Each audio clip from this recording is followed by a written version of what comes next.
Okay, let's unpack this. Imagine a time when spiritual journeys weren't just personal quests, but epic encounters.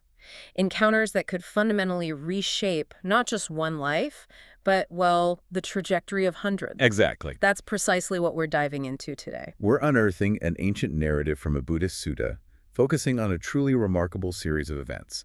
It's a story that brings together a renowned spiritual leader, a deeply devoted ascetic, and a highly learned Brahmin master. Yeah, quite the cast of characters. And they all converge in these really unexpected ways. Our mission here is to extract the surprising nuggets from this narrative. We want to reveal how a grand invitation, a truly unique physical examination, and a, well, profound philosophical exchange didn't just lead to individual insights. No. It led to a massive collective transformation. You'll discover details of ancient societal roles, the incredible power of personal conviction, and perhaps most surprisingly, the ways in which deeply entrenched beliefs can be challenged. Challenged and maybe even recognized, right? Yeah. Recognized and ultimately transcended when faced with an undeniable truth. It's quite something. Okay, so where does this story begin? Well, our story begins with the Blessed One Gotama, the Buddha, on a journey through a region called Ogotarapa. Right. He arrives in the market town of Apan, and he's not alone. He's accompanied by a rather large community of 1,350 monks. Wow, 1,350 monks. That's huge. A retinue of that size arriving in a town like Apan, I mean, that must have caused quite a stir, wouldn't it? Oh, absolutely. You have to imagine the scene. And the news isn't just about a large group arriving. The sutta explicitly states the kind of reputation that precedes the Buddha. Ah, okay. What did people hear? We hear him described as arahant, perfectly self-awakened, accomplished in knowledge and conduct, knower of the world, unexcelled trainer of persons to be tamed, teacher of devas and humans, the awakened one, the blessed one. So not just some wandering teacher. This was a serious reputation. Exactly. This wasn't just buzz. It was, a profound spiritual resume that really set the stage for everything that followed. And it was precisely this reputation that reached the ears of a devoted ascetic named Keṇiya. Hearing these descriptions, Keṇiya, deeply moved, decides he must visit the Buddha himself. Which makes sense, given the descriptions. Totally. So he listens to an inspiring discourse, and he's so impressed that he doesn't just offer like a small gesture of respect. No, he goes big. He goes really big. He immediately extends an invitation for a meal the very next day for the Buddha and his entire monastic community, all 1,350 monks. It's an incredibly generous and, frankly, bold invitation. And the Buddha, upon hearing it, actually hesitates a bit. He notes the immense size of his community. Understandable. And he also points out Keșiya's existing strong affinity for Brahmins, which is a significant detail because it speaks to Keșiya's own background and maybe his loyalties. Right, so it wasn't just about the logistics, maybe. Possibly, perhaps acknowledging Keșiya's established connections. But Keșiya is undeterred. He insists 3 times, and the Buddha finally accepts silently. Can you imagine the scale of that undertaking? Feeding 1,350 monks in ancient times without, modern catering. It's mind-boggling. Keṇiya doesn't just hire a crew, he mobilizes his entire community. His friends, relatives, they all spring into action. Yeah, the text details it. Digging ovens, splitting wood, washing dishes, setting up water jars, arranging seats. Wow. And Keṇiya himself personally prepares a circular hall for the gathering. It sounds like a massive communal effort, almost like a festival atmosphere just for this one meal. It truly does. And as Keṇiya is pouring his heart and soul, really, into these preparations, someone else starts to notice all the commotion. Enter stage, right? Another equally formidable figure. Right. This brings Sela, a Brahmin scholar of immense reputation, into our story. He also resides in Apadi. And Sela isn't just learned, he's a master of the 3 Vedas. Skilled in grammar, history. And crucially, unexcelled in his knowledge of the 32 marks of a great man. He even teaches 300 Brahmin youths. This guy is like an institution. Exactly, a major figure. And because Sela is an admirer of Keṇiya, he takes notice when he sees all these unusual, extensive preparations at Keṇiya's hermitage. So he's curious. Naturally, he wonders if it's for a wedding, maybe a great sacrifice, or perhaps even for King Bibisara himself, royalty visiting. So Keṇiya clarifies, says, no, these preparations are, in fact, for the Buddha. And Sela's reaction is, as you said, almost cinematic. He repeats, Buddha, you say, twice. Twice? Yeah, with this astonishment that just suggests he can barely believe what he's hearing. This isn't just news for him. It's potentially a paradigm shift. Because of his knowledge. Precisely. What's fascinating here, and really a critical turning point, is Sela's immediate thought process. It goes straight to the ancient knowledge he possesses. The 32 marks. Exactly. He instantly recalls the 32 marks of a great man from his Vedic texts. And this wasn't just some, simple checklist. These marks were tied to profound prophecies. What kind of prophecies? They predicted two possible destinies for someone bearing all these marks. Either becoming a universal monarch, a righteous world ruler, Okay. or achieving perfect self-awakening, becoming a Buddha.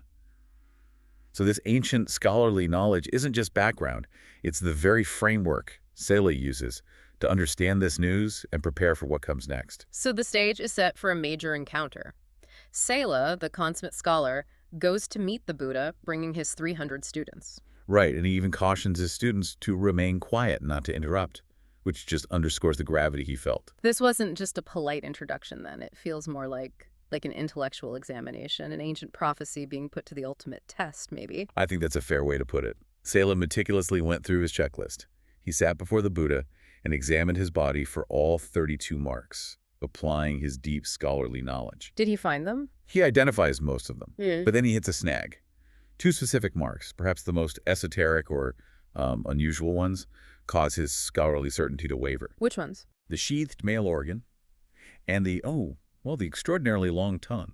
These weren't just physical traits, they were often seen as mystical, almost mythical. So seeing them directly would be challenging. Extremely challenging to Sela's rational, scholarly mind. This raises a really important question. How does the Buddha respond? He's faced with this scholar who believes in the prophecies but is struggling with the physical reality of these two very specific marks. Does he debate him? No, not at all. The text tells us the Buddha perceives Sela's hesitation, that internal struggle, that doubt. And he doesn't offer a philosophical argument. Instead, he miraculously demonstrates both marks. He demonstrates them. How? First, revealing the sheathed male organ. Then extending his tongue in this extraordinary way, touching both ear holes, both nostril holes, and finally covering his entire forehead. Oh, okay. Yeah, and this isn't just some kind of, trick. For Sela, who is deeply invested in these physical signs as proof. It would be undeniable. Exactly. It was a direct, undeniable bridge between the intellectual prophecy he knew so well and a living, embodied truth right in front of him. It really speaks to the Buddha's skill in meeting people exactly where they are, validating their framework before perhaps invading them beyond it. So after witnessing all 32 marks firsthand, Sela is just completely convinced. Thoroughly convinced of the Buddha's unique stature. He expresses this conviction through verses of praise, acknowledging the Buddha's physical perfection based on his own tradition's signs. But what's really intriguing, maybe even surprising, is what he says next. Even after this profound physical proof, Sela still seems to approach the Buddha with an expectation rooted in his prior understanding, doesn't he? He does, precisely. Sela actually urges the Buddha to abandon the ascetic life and become a universal monarch. Really? Even after confirming he's the Buddha? Yes. He declares him fit to rule over Jambusen, the human realm, saying other rulers would follow him. It's clear Sela recognizes the immense power and influence, but his initial interpretation channels it through the lens of worldly dominion. He sees a king who should rule kingdoms. But the Buddha's reply is just powerful, a total redefinition. Absolutely. He responds, I am a king, Sela. Okay. A supreme king of Dhamma. I roll forth the wheel of Dhamma, a wheel that cannot be turned back. Wow. So not an earthly king. No. This declaration isn't just dismissing earthly power, it's a radical assertion of a spiritual dominion, one that transcends and maybe ultimately governs all temporal authority. What does that mean for Sela's worldview? That must have been a huge challenge. A profound challenge, certainly. The Buddha is essentially saying, my kingdom operates on a completely different level than the one you're thinking of. It challenges Sela's traditional understanding of leadership, power, everything. So does Sela push back? Or ask more? He's still processing, it seems. He asks a follow-up question.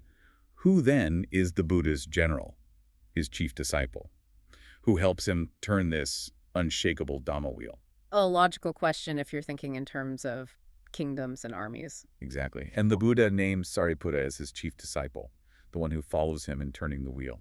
And then the Buddha explains the very essence of his awakening, right? In a way that's both direct and, well, deep. Yes, he says, what was to be known, that has been known by me. What was to be developed, that has been developed. What was to be abandoned, that has been abandoned by me. Therefore, I am Buddha, Brahmin. That's incredibly direct, just laying it out there. It is. And he urges Sela to abandon any remaining doubt, emphasizing how rare it is to encounter a fully awakened one. He even calls himself an unexcelled surgeon for healing spiritual suffering. An unexcelled surgeon, that's a striking image. It really is. And the impact is immediate, it's transformative. What happens? Sela and all 300 of his Brahmin students are just profoundly moved. Sela declares right then and there his intention to go forth into homelessness, as the texts say, to join the Buddha's order. And his students. All 300 of them eagerly follow suit. It's this massive, collective spiritual awakening triggered by this single encounter. Just like that, they all decide to become monks. Just like that. The Buddha accepts them immediately. He praises the monastic life, the Brahmacharya describing it as visible here and now and timeless. Meaning its benefits are immediate and lasting. Exactly. And without delay, Sela and his entire company receive ordination. This wasn't a gradual process. It was an instantaneous commitment born from total conviction. Meanwhile, back at Keṇiya's place. Right, the practicalities continue. The next morning, Keṇiya the ascetic announces the meal is ready. For all 1,350 monks, plus the Buddha, plus maybe the new 301. The text focuses on the original 1350 plus the Buddha arriving. The Buddha arrives with this huge community at Keṇiya's hermitage, and Keṇiya personally serves the entire community.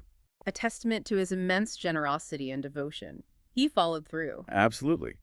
And after the meal, the Buddha offers a unique blessing for Keṇiya.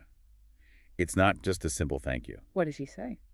He recites these verses that compare different mouths or foremost things, highlighting what is supreme in various contexts. Like what? Like the fire offering being foremost for sacrifices, meter for chanting, a king for humans, the ocean for rivers, the moon for constellations, the sun for shining ones. Okay, setting up a pattern. Exactly. And then, most importantly, the Buddha declares the Sangha, the monastic community, as the ultimate mouth, meaning the primary recipient, the best field for those seeking merit. Ah, so he's elevating Keṇiya's act. Powerfully elevating it, positioning generosity towards the monastic community as the most spiritually beneficial offering one can make. It validates Keṇiya's immense effort in the highest possible terms. And what happened next with Sela and his students? That's truly remarkable, isn't it? It really is. Soon after their ordination, we don't know exactly how long, but the text implies it wasn't long. Sela and his company living diligently, ardently, resolutely. They attain arahantship. They reach the ultimate goal of the holy life, arahantship. Their transformation isn't just swift, it's complete. A testament to their readiness, perhaps their prior foundation, and the sheer power of the teachings and the encounter. So they went from being Brahmin scholars and students to fully liberated arahants. In a remarkably short time. And the story doesn't end there. Yeah. There's a final act of devotion. Oh. Sela and his company, now arahants themselves, return to the Buddha. They bow down, and they praise him in verses. What do they say? They acknowledge him as their refuge, their teacher, the conqueror of Mara, the one skilled in cutting off defilements, the one who has crossed over the flood of suffering and helps others cross. Beautiful. And then, in this deeply symbolic gesture, just full of profound respect for their teacher and the path he revealed, they ask the Buddha to extend his feet so they can bow to them. It's an ultimate expression of reverence and gratitude. Wow, what a journey. So, okay, let's try and wrap our heads around this. What does this all mean for us listening now? Well, we've seen how a revered teacher, an extraordinary act of, just incredible hospitality. Yeah, Keṇiya's part is amazing. And a scholarly Brahmin's profound knowledge, that deep Vedic understanding, combined with direct, almost startling, undeniable experience. The demonstration of the marks? Right. How all that converged into this massive wave of personal and spiritual transformation, not just for Sela, but for his 300 students too. So if we connect this to the bigger picture, what's the takeaway? I think this deep dive really shows us how intellectual understanding, even of ancient prophecies and signs, like Sela had, can be a crucial gateway. It can open the door to deeper experiential truth. It wasn't just belief for Sela in the end? No, it became seeing. It underscores the profound impact of a living example of wisdom, and how that can resonate across different traditions, different ways of knowing, and inspire this collective shift from mere belief to profound realization. It's a powerful narrative, isn't it? About recognition, Sela recognizing the marks, the Buddha recognizing Sela's doubt. about conversion, obviously, and the sheer speed, the rapid attainment of spiritual liberation when someone is truly ready. Absolutely. When the conditions are right, transformation can be incredibly swift. Which I guess leaves us with a question for you, the listener. Yeah, this raises an important question, I think, for all of us. How do you bridge that gap? The gap between what you believe or what you intellectually understand. And what you directly experience or embody in your own life. Exactly. Especially when you're faced with something truly extraordinary, something that maybe challenges your existing framework, like Sela was. How do you make that leap from knowing about something to truly knowing it?